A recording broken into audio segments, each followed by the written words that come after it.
welcome to the first official episode of The Reconstructionists. I'm Corina, that's Beau, you know us. Yes, yes. Happy to have everyone here with us to actually kick this thing off. Been excited for it. This is actually take two. We had a few technical difficulties, more to come, I'm sure. So I'm a little bit of a Luddite, everybody. I keep telling you that. Like the technology around all of this is not really my thing. I am trying, and Karina is infinitely patient with me, and you have all been too. So thank you. Yeah. So what are we talking about today? What's on the docket? Today I think it would be just really good for us to talk about light, high level, the things that we have done to build ourselves up after leaving a high control group and deconstructing the beliefs. All right, you break things down. You can't stay down there. What do you do to lift yourself up? And we kind of touched on that on the little trailer episode, that's the whole purpose of this. So one of the things that really helped me was making sure that I rebuilt my relationships, right? And I'm not necessarily talking about the ones that were deteriorated from having left the organization. I'm talking about new ones and ones that were actually going to be beneficial for me. Not everyone you meet is going, even if you're like, oh my God, this person's so nice, they're not necessarily going to be the right person as a friend, as a partner, whomever, to help you get to the place that you need to be to pull yourself out of that dark place. Yeah, couldn't agree more. I think that was the number one thing that came to my mind too, was just finding a new community, new friends. I think when you leave, there's definitely a vacuum that opens up in your life, a big black hole of all those relationships that you once had. And if you're not careful, I found this. There's plenty of people willing to rush in and fill that space a lot of the time, but they may not be the right people to serve you, to actually help you grow and progress. So, yeah, I think that was a big part. It's not just finding people, but finding the right people, the right group of people to, uh, yeah, aid me in growth and moving forward. Yeah. I know for me, it was really big establishing friendships with the people I was working with. Because I didn't really have any sort of, I don't want to call them extra, are they still considered hobbies? I didn't have many hobbies that involved people while I was leaving, because that was also actively while COVID was going on. Mm, So, I couldn't really go out and do stuff. So I was like, all right, the people I work with are nice. They were people who, it once I was a witness, I would have said like, oh, we're not really friends, but they're my acquaintances. But in my brain, acquaintances always meant worldly friends, you know? hmm So whenever they would invite me out to dinner, actually going out, for a drink or what have you, or starting to build bonds that way, really was like that catalyst of, okay, people out here aren't as scary as I was taught to believe. Right. Yeah. In my case, I worked. I was self-employed and worked mostly by myself, so I was stuck just working with one asshole all the time, and I was spending way too much time with him as it was. So that didn't open up an avenue for me. But I think it's good, for a lot of people. It's going to depend on, of course, people's age, the context of their life when they leave the organization, but a lot of times there are people all around you who you've been keeping at an arm's distance, right? Coworkers, people you go to school with, and they're just supposed to be acquaintances, like you said. But then you realize, oh wait, this isn't true, and I have the freedom now to actually reach out to these people and get closer, like hang out, do something after work. Gasp. Uh, Yeah, and feel guilty calling them my friend. Why did I felt so guilty calling other people friends? hmm Uh, Yeah. Now, did you find that as you, let's say, progressed, did that circle expand? Like it started mostly with your coworkers, and then did you find that circle expanding? Did you seek out like other avenues, other activities? so for me, it was interesting. I don't know why I said it was interesting. It's not like I find it interesting. Go ahead. You're good. Thank you. So, since I've left, I've had 4 different jobs.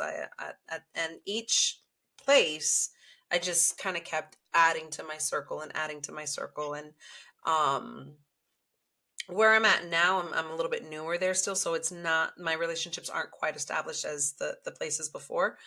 But I would say that was the initial catalyst of like where my friends started, and then family members that I was reconnecting with introducing me to some, friends of theirs who ended up becoming some of my best friends. Shout out Michael. And then also now getting involved in hobbies that involve other people, like, and some people who follow the podcast because they might also follow me know I recently did a yoga teacher training. And when I tell you that the women that I did this training with, I 100% know are going to be friends of mine for the rest of my life, like, them, they are my bitches, Mm. like. Yeah.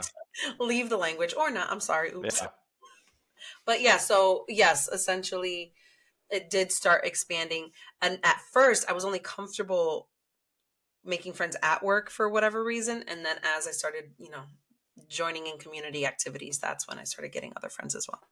Well, that's How awesome. about And you? well, before I talk about myself, which I've been dying to do, uh, I just want to say that, or ask. So when you left those companies, the coworkers that you used to work with didn't start shunning you when you left the company? Shockingly, no. And Wow. and in each place that I left, people were happy for me for moving on and growing. So Oh, that's interesting. it sure is. It sure is. Yeah, I've done an episode. If people watch the Armageddon Retrospect podcast, or listen to it, I did an episode about friendship. A lot of it for me, it's kind of a double topic, but I'll just touch on the friendship part of it. Just came through running, exercise, cycling. Those were the 3 big things. And even having moved, 900 miles to a new area within the last 2 years, it was like starting over in a way, besides my family that I have here locally. But I didn't have any other friends or contacts. And to just show up at group events for, especially for mountain biking, but other cycling events and running too, running groups, just start meeting people right away, hitting it off, and making friends. And that's, it's not unique to be an Ex-Jehovah's Witness. Again, just relocating to a new area, sometimes you have that same sense of starting over with Mhm. making new friends. So it works in either context. Whatever shift you're going through in life. If I just, like I said in that episode, just find something you're interested in, whether it's yoga or whatever it is. There's likely a group of people that are doing it in person or online. There's people you can connect with, that I found are just amazingly supportive, and they don't have to be ex-Jehovah's Witnesses at all to understand you on a lot of levels. Yeah, I feel like, just to kind of expand on that a little bit, um, if there are any like active Jehovah's Witnesses who are listening right now, who, I promise you, worldly people are not these people who are out here trying to, stab you in the back, or people that you can't trust. You really can, because the people that I have in my life right now, Bo, I shit you not, are the most amazing. Every single one of them are the most amazing people I have ever met in my entire 34 and a half years, you know? And I spent 2 decades of that in an organization that toted, true brotherly love. Mm-hmm. And it Yeah, wasn't until I left it and that I found the people who really made my heart smile. yeah, yeah. And I'm not saying it's the case with every Jehovah's Witness, but I think for me, I always felt like, part of that was probably just feeling a little bit of imposter syndrome as a Jehovah's Witness. like I never quite felt like my real self. So Mhm. even the friendships, relationships I had, which I cherish, I cherish the people that I had in my life and all those friends and everything. But I just felt like I always had that feeling that they really saw the real me. I'm not sure they would still be my friends. And so I think part of it is just opening up to being your real self. And then on top of that, realizing there are lots of people that accept you as you are. And yeah, I found the same thing that you're saying, that just you can find so many amazing people who love you and care about you and have your back. And I can't, I could just blubber on for hours about the generosity and the love I've been shown. It's been pretty incredible. Oh my goodness, yes. And I do also want to put the caveat out there that not every Jehovah's Witness, active Jehovah's Witness, is going to do that. Just, stop or keep you at arm's length. Like I'll be honest. There are, and I'm not going to say names, obviously, but there are some who are actively Jehovah's Witnesses who I know I can be my true, genuine self with, but they are the outlier. Hmm. Yeah, yeah, more of an exception to the rule than Exactly. the rule. Exactly. Right, yeah. Awesome. Yeah. So I think finding new community, new friends, new support, it's a huge part of the rebuilding process. I think it's the biggest part, really. For, I mean, it's fucking science, right? Like like science is telling us, like, look, loneliness is dangerous. It's worse than Yes. smoking cigarettes and having a sedentary lifestyle. Like loneliness is the worst thing. So really, I think it's the highest priority when it comes to rebuilding is be patient with yourself. It takes time. It takes a little time, but I think that's the number one thing if you're going to start rebuilding, to try to start building relationships into your life. Yeah. um, and some people have it already. When they leave, they've already made some friends. They're good to go. Great. Good for you if that's what you did. That wasn't my case. Not mine either. Yeah, It's hard yeah, on them. yeah, exactly. Yeah, so that's a big part of the rebuilding thing. I think I would like to talk about, let me know what you think about this. Hmm. um, a big thing for me in my rebuilding process was realizing that I needed to take care of my health, and I don't I don't say that to imply that Jehovah's Witnesses don't take care of their health, or that they're not encouraged to take care of their health, because they do publish articles and talk about taking care of yourself physically, and having a little bit of bodily training, Yeah. as the scripture says.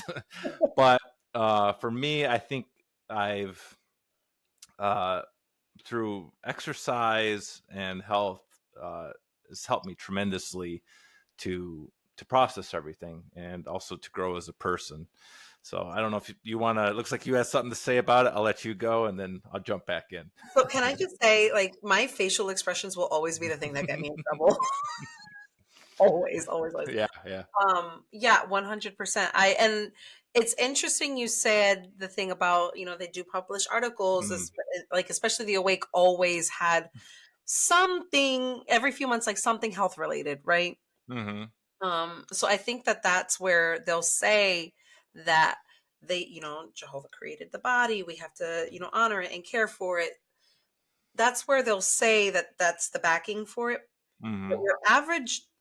your average Jehovah's Witness, as at least here in America, maybe, I don't know, but I'm thinking about the congregations I was in, and there were several people that you could tell were not caring for themselves physically. Mm-hmm. Yeah. I feel like there's a lot of mention of like autoimmune disorders within the organization. Anyway, that could be like a whole whatever. All that to say, I know for me personally, even though yes, there were articles that talked about stuff, I didn't necessarily care about myself physically because I also had it in the back of my head, Jehovah's gonna make me perfect in paradise. Mm-hmm. So that was one thing. Two, the depression that I didn't realize that what it was that I was feeling, and the hatred for myself, really, like I did Mm. not like myself. And it wasn't because I wasn't a good person, it was because I felt like I should be better, I should do more, so who I was wasn't enough. Mhm. So having those feelings also reinforce not caring for yourself because you feel like you don't deserve it. Yeah. Um, after I left, I started, you know, and I was like, "Oh yeah, Karina, I know." Mm. Oh, I know. Yeah. um, and it's interesting. Most people, like everyone, gets the munchies with it, right? But I realized whenever I would metabolize the cannabis, the THC so fast, the high would go away, and that's kind of technically how I started losing weight. I was like, ah, shoot, I don't want to eat and lose this feeling.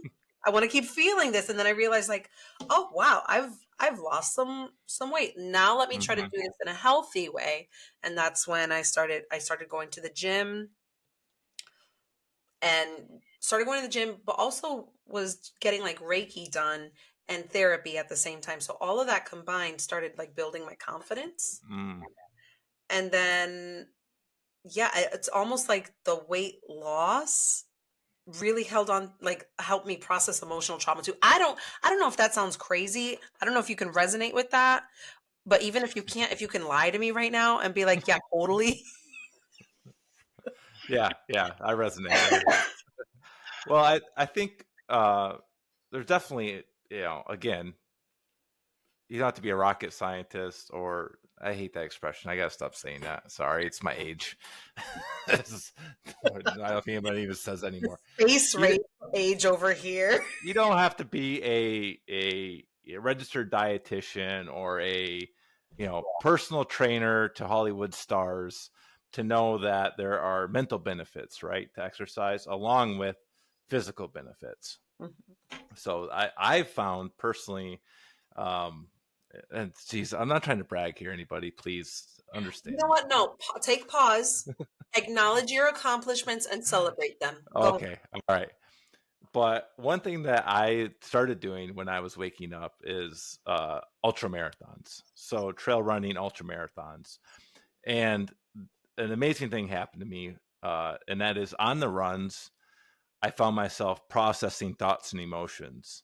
And actually, the more tired and exhausted I got, the less ego I had left to push back on those emotions. So I would find myself, I think, having like years worth of tears and emotions pinned up that I'd held back, and getting to a finish line and just everything coming out, like pouring out of my system, like because Yeah. I just didn't have the energy to hold it back anymore.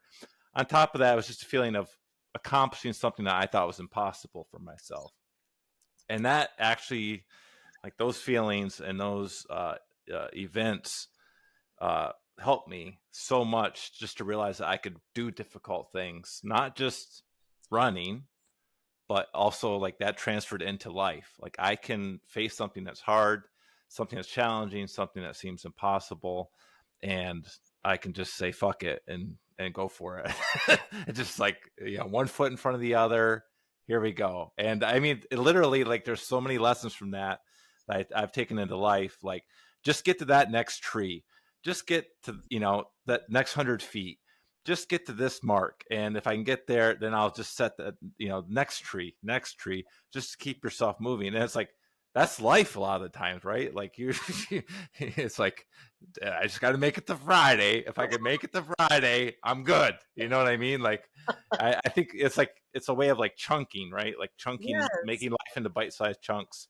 It just taught me so much about being patient with myself, and the importance of just taking goals that seem huge and just breaking them into small chunks, which obviously also is a big part of therapy. A lot of the time is just taking something that seems impossible, breaking it into small manageable steps, and then, yeah. So I mean, for me, uh, so many benefits. It's along with, again, that's how I meet people as well. A lot of the time, meet incredible people. So yeah, that's been a big thing for me. Yeah. Well, I'm Am I telling you, am I rebuilding? the way you just spoke about running is exactly how I feel about yoga. It's like you're in a pose and it's hard and it's uncomfortable. One more breath. Mm-hmm. Stay in it for one more breath, you know, especially those hip openers. Let me tell you, you want to talk about crying. Yeah. Oh my goodness. Because, you know, I can't imagine. My hips are so tight. oh, okay. So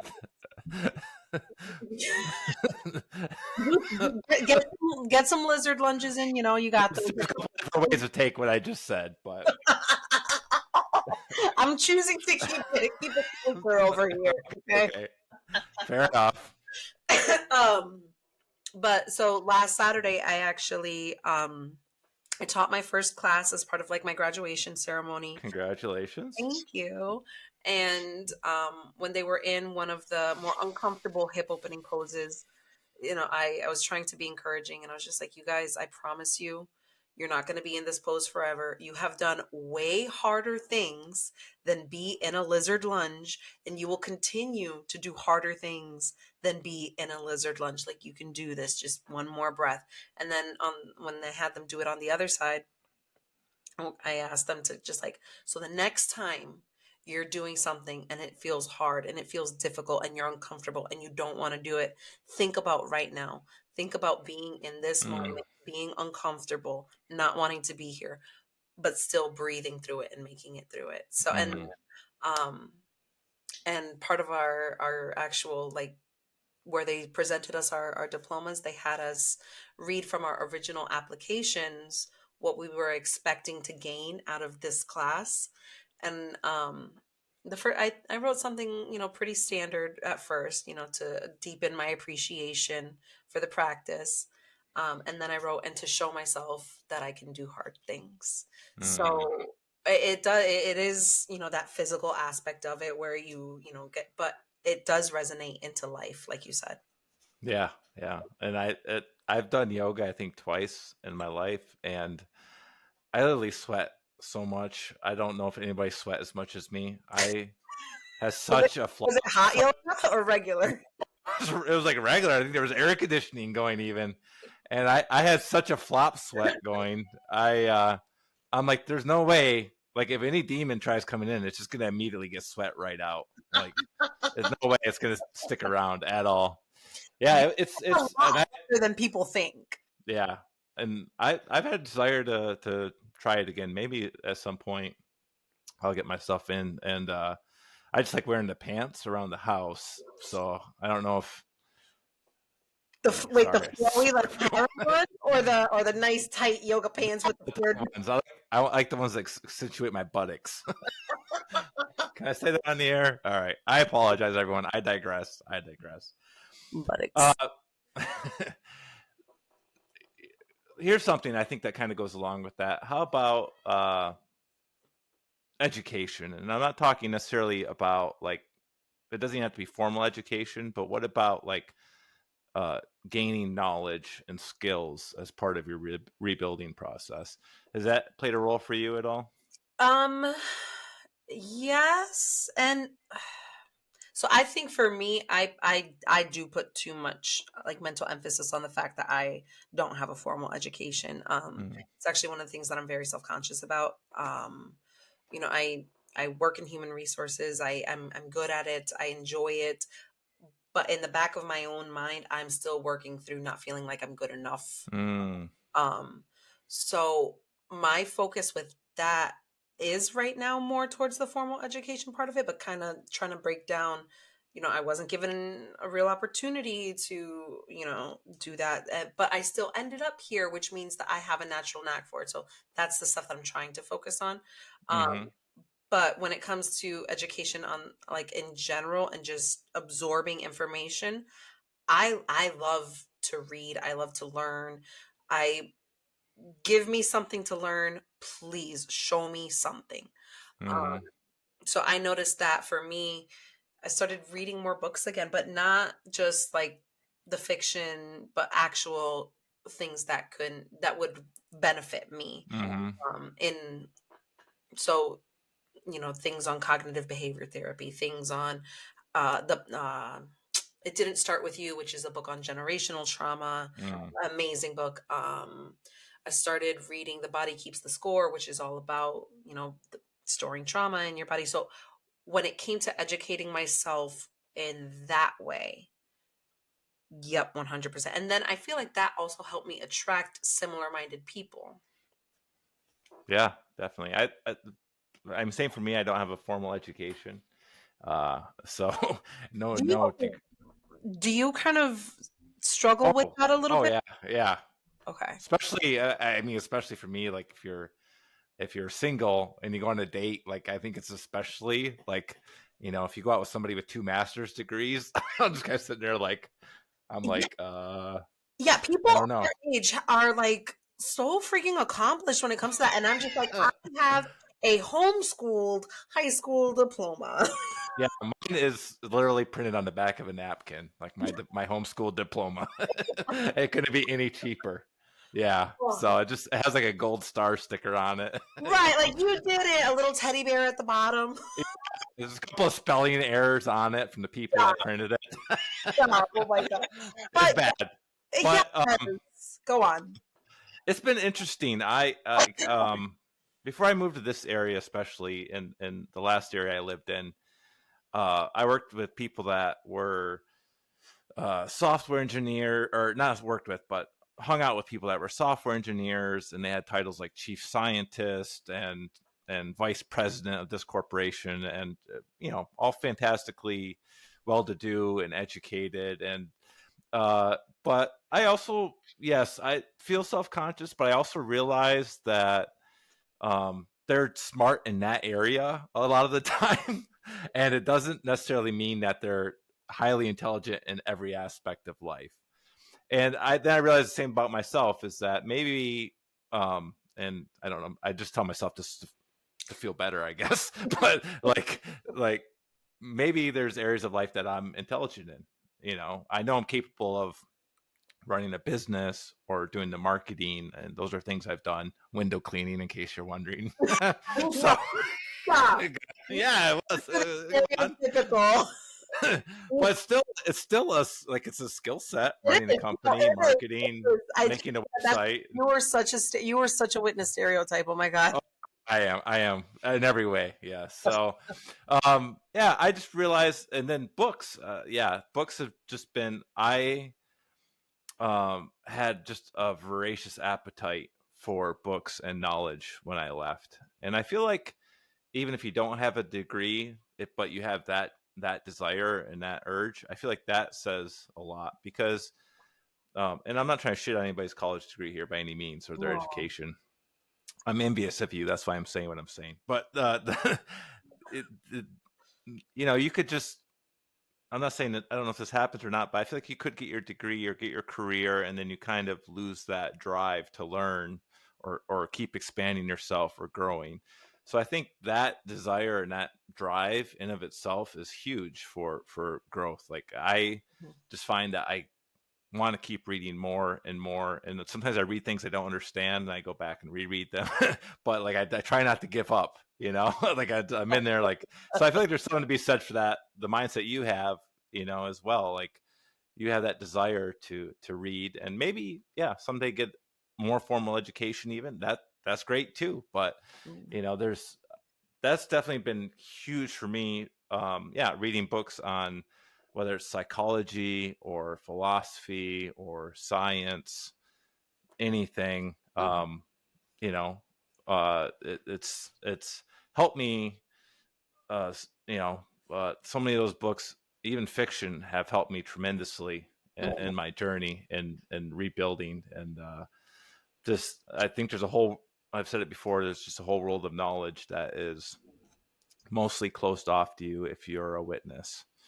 Obviously you're allowed to read other books and watch documentaries and stuff like that, but I just don't think you put the time and effort into it, maybe, or I don't know. Some books seemed a little scary when I was still in to read, or Yeah. ideas seemed like, I don't know if I should be reading this or not. But Well, yeah, and any self-help book was like weirdly demonized because, well, we have the Bible. That's the best yeah, self-help book of you can course, have. yes, Like, hello.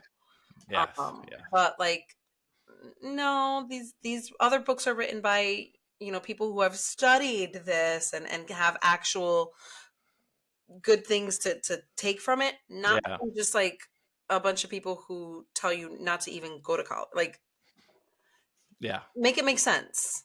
Right. Right. I mean, for me, frankly, like all the information I know about love languages is from the Song of Solomon. So that's I Can't stand sorry. stand you sometimes. No, no, it's not true. It's not true. No. And I'm not here trying to, down anybody who uses the No. because there is good advice and wisdom in the Bible. I Yeah. will say that. If read the book, The Happiness Hypothesis, I believe it's called, by Jonathan Haidt. Mhm. He goes through some scriptures and ancient wisdom in the Bible through the lens of a modern moral philosopher, and it's pretty interesting. No, and Toss that's that out there. 100%. Like there's always things that you can take gems from it. It's not the Bible that I'm saying is not the something that you can gain benefit from, because Yeah. there at the end of the day there is something to be said for holy books who have been around for Hmm. millennia, right? But just like the Bible has things to gain from it, so would the Quran, so would the Torah, so Yeah. would Eastern holy, right, the Bhagavad Gita. Like Hmm. you can get gems and nuggets like that from many different sources. It doesn't just have to be the Bible. Yeah. And Of I'm saying that course. specifically to maybe the witness group, who the fringe witness group who's listening right now, who might be thinking like, well, yeah, but no, this is what we're supposed to. Yes, Yeah. you can get benefit from that, and Hmm. you can get benefit from other things too. Of course. Yeah. I agree. And as someone who tries to meditate every day, and use guided meditations, a lot of time the guided meditations come from Buddhism or different Hindu type meditation writings. So you're kind of interacting with a lot of ancient wisdom. Hmm. So there's a lot to be said for that, Yep. for sure. Anything else that's been big for you on your reconstruction journey? What else has been big for me? Uh, There are more episodes to come. We don't have to cover No, everything that's true. this That's evening, true. but We can. I think this feels like a comfortable place to okay. start. I think it's a good start. Yeah. Um, I just want to mention that I am going to link to our life stories in this video. If you made it to this point and you're curious about our backgrounds, those have been recorded already. I will put those up in this video. So feel free to check those out if you're curious about me as a Bethelite, or as Corina as a pioneer, what it was like for us Mhm. as a witness. We'll toss that out there. And a little time at the end here. We got a little time left, folks. The meeting's not quite over. So let's talk. We got time for local announcements, huh? If you made it this far, we're finally going to touch on the big news of the week. Are you in comfortable slacks for this one? I This recording? I am in pants right now. I am wearing pants. I noticed you don't have a tie on, which is good. I did not know. I didn't have to wear a tie, and Good. my shirt does have the F word on it in the fine print. I don't know if that's allowed quite yet, but Mm, that one's, might be pushing it a little bit. questionable right now still. Yeah, no tie. So essentially, they made the changes that would have kept me in the organization, which is just get rid of the fucking tie, because who wants to wear polyester noose to every meeting? Not me. No. Yeah. So more changes to dress and grooming. Of course, the beards. We had the GB and the beard. Mark Sanderson rocking it. Yeah. So I haven't and actually now watched any of these updates. Like I'm just okay. hearing this information like secondhand. So just I to actually know haven't. that is so Yeah. annoying right now, but whatever.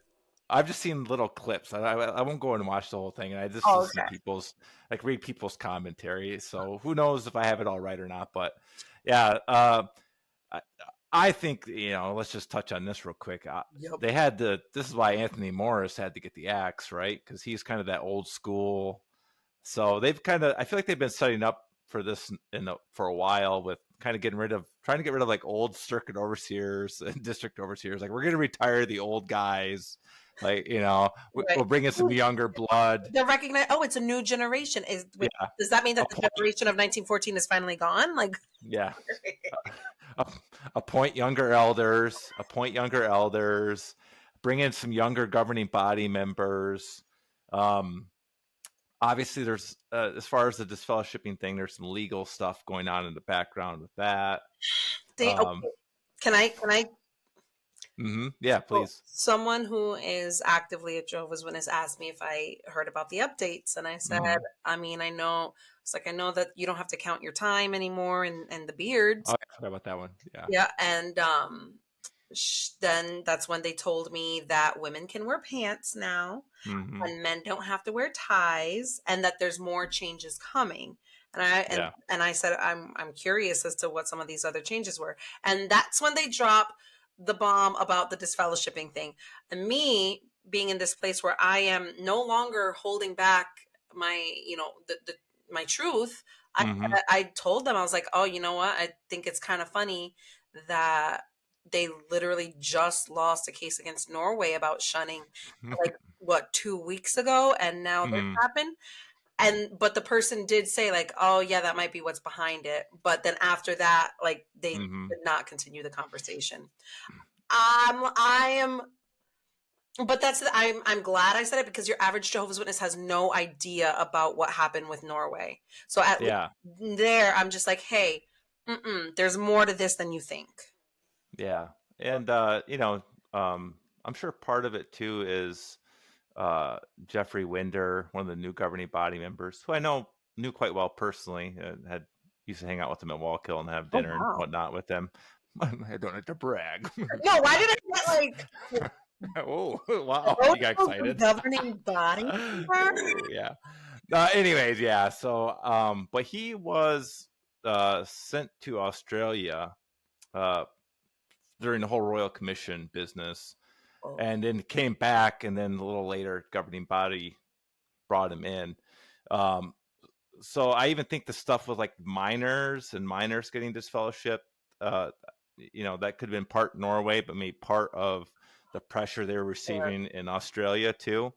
I'm thinking, I don't, we're just spitballing here, Yeah. but I right when I was about to disassociate, I was talking to somebody that was working with a lot of this stuff at Bethel, kind of, and he was almost trying to get me to stay because he's like, basically, like, look, the organization's going to be like rebuilt within the next few years. Like, you should just stick around, pretty much, to witness it. And I was like, I don't fucking care. Like, I'm out. Like, Cuernos, I gotta go. Like, like, but it's like they knew, right? Like they've all this stuff. It's not like they just wake up one morning and change. Yeah. There's stuff's been in the making. But I think plenty of people have pointed out that it's like, oh wow, like yeah, you guys are really on the cutting edge with this. Like, why is this just now a thing?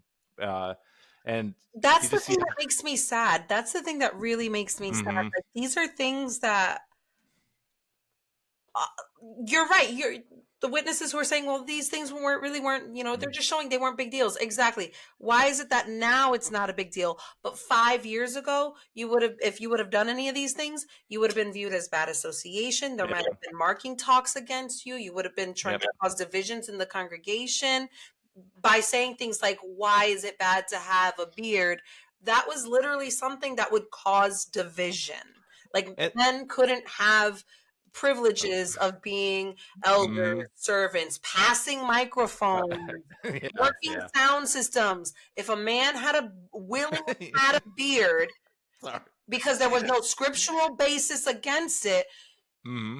they could not have. I'm not going to call them privileges anymore. They couldn't have responsibilities within the Mm-hmm. congregation. But if a man had a medical reason for it, they were still looked at sideways. Yes, Didn't yeah, matter. It didn't matter. yeah. It just and it just shows you again how much is has to do with whoever the men are in charge, right? Like you have a couple of newer members come in, and there's a few of the older ones, but they're pretty much, I think they're just like giving them their oatmeal and be like, shut the fuck up. Like, and then the younger guys are like, look, we're gonna like, and it's just it's like so obvious that there's like none of this is based on scripture, right? Like women's pants or beards, like these rules that have existed forever were never based on anything. And I remember when I was leaving and trying to like talk to witnesses and be like, like a huge problem is none of this is actually scripturally based. I don't care about that argument now per se, but when I was like, when you're talking with witnesses, like that's your best argument, right? Like, Mhm. is to try to use the Bible and be like, and I'd be like, show me scriptures. Like, how are we any different than the Pharisees at this point if we're Mhm. making these rules? And but then people are, oh, they're so offended that I would throw this out. But then it's like the governing body says it, and woo, it's great. It's new light, But like you said, if your average witness just started wearing a beard and no tie, it's like they're looked down upon. They're like, what? Yes. Yeah, bad attitude, just Yeah. not spiritual. Yes. Oh my goodness, it's too Look much. looked It's at too like much. they're trying to be worldly. No, just trying to be comfortable. God Yeah. damn. I know, and it's a level of insanity still. Um, I guess there's a question of like, should we be somewhat happy that they're loosening some of the rules?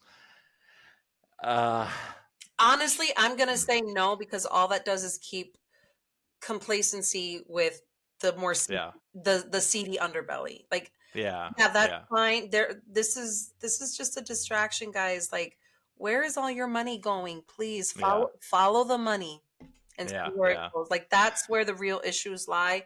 But these are things that It's just window dressing, right? It's none of the serious core stuff has been right. tackled yet, which is like your whole blood doctrine. Like you can flush that thing because that doesn't have any I actual feel like that scriptural change is basis. gonna happen. I feel like that change is gonna happen within like the next five Yeah, years or so. I don't know why, but I have a feeling within the next 5 years they're gonna change the blood doctrine to now it's all conscience matters. And mm, now all of those people who died, obviously, number one, who had complications and yeah. surgeries, who now had to anyway, whatever. Whatever. Whatever. Yeah, yeah. I'm gonna But keep they're sounding like a conspiracy theorist and like I don't want that. no, no, no. And I frankly I don't like. I'm not on the cutting edge of the news of what's coming out from the organization, but I am a part of a few, like not a few. I think just one Facebook group at this point where I see stuff come up, and I feel bad for the people that, because some people are suffering from it in the sense that like they um you know like people have pointed out, people have committed suicide from disfellowshipping, and like there's all this past trauma that people have experienced, and now you're just you're like throwing them a little bone, like you can say hi to them at the Kingdom Hall or invite them to a meeting. It's It's like, it's too little, too late, in my opinion. yeah, yeah, I agree. I thought we should touch on it. But I think you're right. It's just like the dress and grooming stuff. It's like, who cares, right? Like it doesn't change any of the important stuff. No, it doesn't. But I will say. Actually, no. Even the whole like being able to talk to disfellowship people thing now, that still bothers me because it's still conditional. If they yeah, go to the Kingdom Hall, we can encourage them. We can, make them feel welcome. but not socialize. But not socialize, right? You can't like go out with them afterwards for a coffee or anything like No. that, or ask them how their kid's doing on the soccer team or whatever, because they better be taking their kid off the soccer team. Yeah. Kid can come to them. But anyway, whatever. Um, Yeah. right, like there's still conditions to the the acceptance to a religion that's supposed to be opening people like Yeah. open arms. Like what? Yeah. So that's Yeah. why I'm still bothered by the being able to talk to disfellowship people. Yeah. Yeah. I just remembered like part of it for me too was just brought up like having Bible students and like trying to convince women Bible students not to wear pants to the Kingdom Hall and to Oh wear my skirts, goodness. and then trying to convince the guy to shave his beard and like you had like no, like if they ever asked for a scripture or anything, you were like, oh shit, like Yep. you're not supposed to dress like a man. There you go. So it's like, oh, so the women wear skirts all the time? No. Oh, when they're like at the Kingdom Hall or like doing witness things. Yeah, I'm like, at least the Pentecostals are consistent, right? Because they made the women wear the skirts All all the the all the time. time. All You know, you go downtown Springfield, like all the women are in denim skirts. the, Like, thank you. Yeah, that's so true. Though.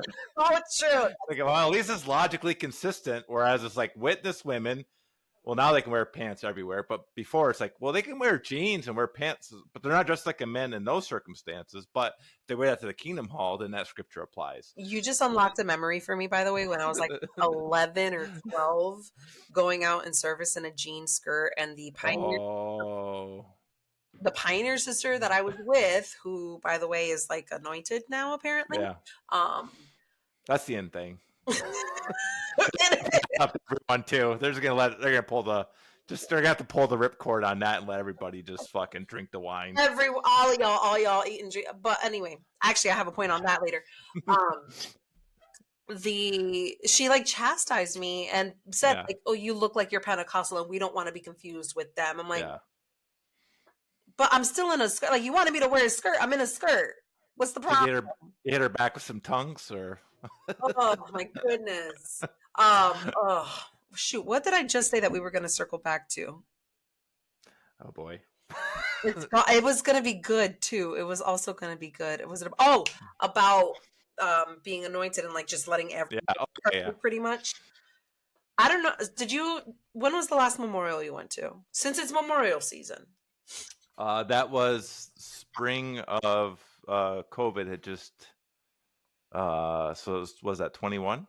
Okay, so you either 20 And or that was 20. it was a Zoom memorial. Okay. So I went to the I still memorial. didn't want to be there, but it's a long story. I went to the memorial last year. And I was walking in, I was like, I think this is going to be the last meeting that I go to, that I ever go to, Mm, unless like a funeral or something, and that might be the last meeting I go to. And the person, I was going to say brother, but that feels so weird to me now. The man was yeah. on stage, and he said there's going to be 4 questions that we're going to answer. And first 3, I don't even remember what they were, but I remember thinking when he said there was going to be 4 questions he could answer, I was like, all right, if I'm satisfied with these answers, maybe there's something here. Like I remember thinking, Mm, like it was almost like my last ditch attempt. That's what last mm, year's memorial was for me. Like, come on, give me something. So the yeah. first 3 questions he asked, here's the scriptural basis for it, whatever. Okay. The 4th question was, who partakes of the bread and wine? Mm, All he said was those of the anointed, the 144,000. Zero scriptural reference to prove yeah. that point. And at that moment, I was like, that is a fundamental belief. Like, Yeah. why are you not proving that with your Yeah. own holy book that you kind of twisted? Let's be real. You and it was at that moment I was like, nope, this is not the true religion, because they can't even back up their one of their main core beliefs in the one meeting that's supposed to matter the most, Yeah. that you want to draw people in, and you can't even prove that. I'm good. Yeah. I'm good. Well, yeah. One final thought on that is when I gave the memorial talk one year, young elder Beau had the privilege. No, and I remember a more experienced elder took me to the side like the week of, Mhm. as he's like, "How's the preparation going?" This and that. And I was like, "Oh, it's going fine." And I thought it was like the fucking worst outline. It just felt so boring to me. But anyways, it's like it was not it was like supposed to be a huge privilege or Yeah. whatever. Ooh. But I was like, I looked over the outline like this is just boring material. But um, he told me, he's like, you'll know if the talk is successful if nobody drinks the wine or eats the bread. Like that should be your goal. And I was like, huh. Even as like a believing witness, I'm like, it really thought it was like more about like building appreciation for the For the ransom, ransom but sacrifice. yeah, okay, whatever. So all those little things stick with you, obviously, and then when you're like your mind expands, it all hits you, and you're like, oh my god, like how was I so dumb? Oh Like, my goodness. I know. if it, I feel like such a silly goose sometimes. I was bamboozled in like as an adult willingly. yeah, yeah. I'd like to think I'm a smart person. I don't think. Yeah, we'll talk about it at some point. I don't think it really has that much to do with actual intelligence most of the time. I think you can be highly intelligent and be duped, but we'll talk about that another time. Yeah, so we covered the local announcement there. We Big news, did. GB update. More coming, apparently. Everyone, hang on to the seat of your pants, guys and gals. It's going to be a wild ride, apparently, with this new governing body. Wait till Loesch and Let and Heard. Heard, who are a couple of the other oldies there, kick the bucket. Then you're going to Those are, see, those are the three like oldest in my mind. Like they've been on yeah, for a while.